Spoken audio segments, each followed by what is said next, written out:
How did the whole book journey unfold?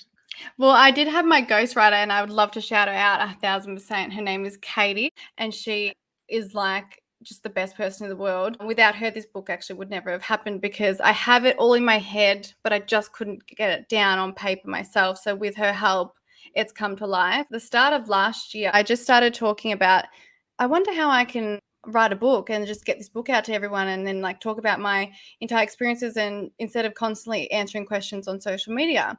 And then I went to my management. We wrote a synopsis about it. And then, Murdoch Books came up and said they loved it. And I was like, Murdoch Books? Oh my God. I was like, that is so cool. And then when it started, it was like Zoom meetings because we're in lockdown. And I was like, actually doing this. And when I had to keep rereading the book to proofread it, and that, I'm like, it was so weird to read my story back to me. Wow. And I was like, dude, you've gone through a lot. And I'm talking to myself like, that's you in there. And that's crazy. And like, you're going to help so many people. So the journey to make the book has just been so good. Wow. And this book is really going to help so many people, because I'm speaking to so many women now and girls who are being diagnosed with endometriosis.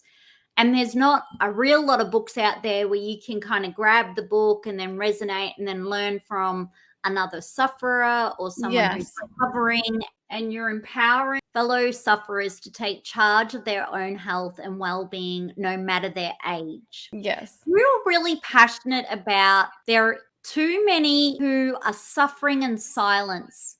Why are you so passionate about connecting with them? The title of the book is obviously called Endo Unfiltered. You're not going to read this book and be like, oh my God, I'm going to be cured and I know all the treatments. It's like, oh, it's shit and this sucks. But there's heaps of us out here, and like maybe what works for me or what didn't work for me might work for you. And there's just different options, and it makes you feel so much more connected to the outside world when you read a book that you can relate to. And when I realized I had such a big platform and how much it was getting out there and how much attention it was drawing in, I thought, I'm actually going to take advantage of this, because any day Instagram could be taken down. So it's not really something I'm thinking, oh, this is a career that I'm going to make out of Instagram. But in the meantime, I'm going to use my following to spread awareness as much as I can about endometriosis and sharing other people's like tips and tricks on how to help and stuff. And I do share a lot of that. And some people are just so grateful. And that makes me feel really good that I can help them reach another person that they never thought they would.